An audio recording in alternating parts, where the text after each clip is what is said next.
Президент Садыр Жапаров бүгін 22 сентябрда министрлер кабинетінің жетекчилигинин жана мүчөлөрүнүн күч түзүмдөрүнүн жетекчилеринин коопсуздук кеңештин катчысынын катышуусунда Баткен облусундагы учурдагы кырдаал боюнча жумушчу кеңешме өткөрдү. Кеңешмеде чек ара коопсуздугун камсыз кылуу жана аймактагы талкаланган инфратүзүмдү калыбына келтирүү боюнча маалымат берилди. Президент биринчи кезекте чек арага чектеш аймактардын эвакуацияланган тургундарына бардык зарыл болгон жардамдарды көрсөтүүгө, жабыркаган турак жайларды калыбына келтирүүгө жана толук кыйраган үйлөрдүн ордуна жаңыларын суук түшкөнгө чейин кыска мөөнөттө курууга, социалдык жарандык инфратүзүмдү тез арада калыбына келтирүүгө байланыштуу бир катар конкреттүү тапшырмаларды берди.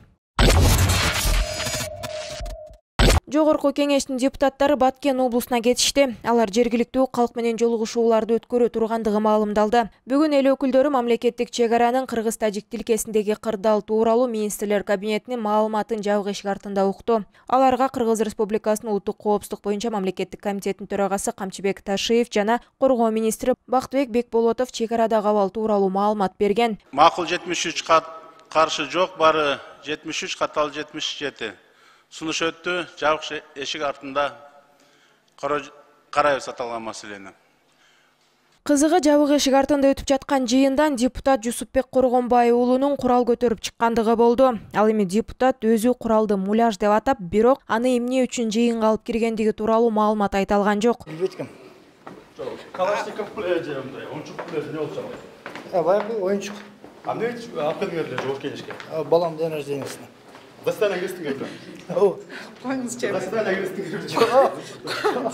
Ал жактан алып чыкпадыңызбы? Биз көрүп турдукпу? Чыккан жок. Жана калып югүрүш болчу. Депутат Коргонбай уулунун мындай кадамын башка кесиптештери да түшүндүрө алышкан жок. Ал эми депутат Надира Нарматова жыйын учурунда эч кандай курал көрбөгөндүгүн айтты. Жок, курал көтөрүп чыкты. Жок, мен көргөн жокмун андай. Жок, мен көрбөдүм, балам, көрбөдүм. Көрсөм айтам да, көрбөсөм эмнени айтам мен. Эске салсак, 14-16-17 сентябрда Кыргыз-тажик чек арасындагы кагылышта 59 кыргыз жараны курман болуп, 200гө жакыны жараат алган. Чек арадагы кыргыз айылдарынан коопсуз жайларга убактылуу көчүрүлгөндөрдүн саны 140 миңден ашкан. Бүгүн 22 сентябрда эл аралык уюмдардын, чет мамлекеттердин өкүлдөрү, жергиликтүү жана чет өлкөлүк журналисттер Баткен облусунун Кыргыз-тажик чек ара тилкесиндеги жайгашкан айылдарды кыдырып, 14-17 сентябрда болгон окуянын кесепеттерин көрүп жатышат. Анын алкагында журналисттер Баткен облусунун Лейлек районуна караштуу Интернационал айылына барышты. Андагы Достук базары толук күйүп кеткен. Жергиликтүүлөрдүн айтымында базарга гранатомет түшкөн. Базарда жалпысынан 50 соодагер эмгектенип келген. Интернационал айылында базар эле эмес, жай тургундардын үйлөрү да өрттөлгөн, талкаланган жана тонолгон. Булардын мукасылыгын көрбөсүңөр. Алган, алып туруп күйгүзүп кетти. Мейли ал эми, күйгүзүп эмне кылат? Качан болду бул? 16 күн болду, 16 күн башталды. Эртең менен саат 8ден өткөндө башталды, 8ден 9 өткөндө башталды. Жабыркаланган болгон жокпу? Жабыркагандар кана бар да жабыркады бетте. Жабыркаган кабады. Эч болбосо бир үйдүн айнеге ок тийген да. Оны жабыркады. Жабыркаган калган жок бул жерде. Жылдом деген жерибизди былтыр күйгүзгөн, көлөмдө күйгүзгөн дан кайрадан атып бомбалап күйгүздү.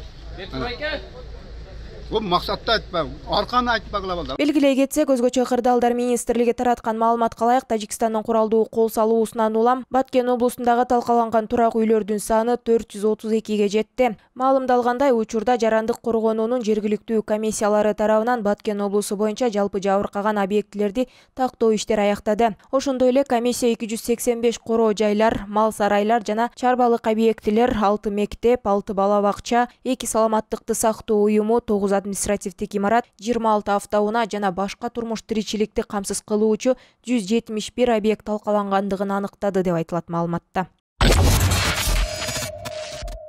Бишкектин Свердлов райондук сотунда бүгүн 22 сентябрда иликтөөчү журналист Болот Темировдун соту уланды. Кечээ тараптардын жарыш сөзү дээрлик жыйынтыкталып, бир жактоочунун гана сөзү калган. Бүгүн сот өкүмүн жарыялайт деп күтүлүп жаткан. Бирок соттук процесс 28 сентябрга жылдырылды. Судья последнее слово перенес на 28 число. Сегодня какой? 22, да, на неделю. То есть на протяжении полугода, да, судья на каждую неделю выставлял по 3 заседания в неделю. Сейчас на целую неделю переносит. То есть абсолютно непонятное решение, выбивающее из логики решение судьи. Это говорит о том, что судья не готов озвучить свое решение, да? Там идут какие-то консультации или что-то в этом роде. Может быть, борьба идет за независимость судебной системы. Это мечта моя, да, желание. Вдруг они бодаются с властями. Буга чейинки соттук отурумда бир нече берене менен кылмыш иши козголгон журналисттин жаза мөөнөтүн жалпылап кошуу жолу менен 5 жылга жалпы тартиптеги колонияга камоо керектигин айткан. Болот Темиров өз сөзүндө күнөөсү жок экендигин айтып, документ алуудагы мыйзам бузуу тууралуу айыптоо жазалма анкетага негизделип жаткандыгын белгилеген. Журналист Темировду жана аны менен иштешкен Акын Болот Назаровду милиция быйыл 23 январда кармап, чет жака чыкпоо тууралуу тилгаттын негизинде кайра бошоткон. Акыйкатчы институту ЖМК өкүлдөрүнө, журналисттерге, блогерлерге жана активисттерге карата иштерди кароодо соттук практикада пайда болгон терс аракеттерди белгилеп, ММК өкүлдөрүнө козголгон кылмыш иштеринин дээрлик бардыгында процессуалдык бузуулар жана тергөөдөгү кемчиликтер бар экенин билдирди. Акыркы учурларда ошол чектөөлөр болуп атканын көрүп турабыз. Анан кийин кылмыш иштери козголуп, ошол кылмыш ишин жүргүзүүдө, тергөөдө биздин байкообуз, биздин баабыз менен көп жетишпегендиктер, карамаршылыктар бар да. Анан ошол карамаршылык жетишпегендиктерди айыпталуучуга каршы колдонуу, жоопкерчилигин күчөтүү тарапка колдонбош керек да. Мындай жагдайга иликтөөчү журналист Болот Темировдун иши далил болуп бере алат. Биринчи наркотик салганга аракет кылышты. Анысы көрүнүп калып, баары ачыктан ачык болуп калгандан кийин документи жасалма деди. Ал баарын тастыктап бергенден кийин бүгүн кандай чечим чыгат? Бул бар кугунтуктуу, алар иликтөө журналистика. Дагы бир далил катары Next TV каналынын директору Таалай Дүйшенбиевди алса болот. Азыр Кыргызстанда сөз эркиндигине, эркиндиктерге, жарандык коомго, башка көз караштагы саясатчыларга мурда тарыхта болуп көрбөгөндөй басым болуп атат.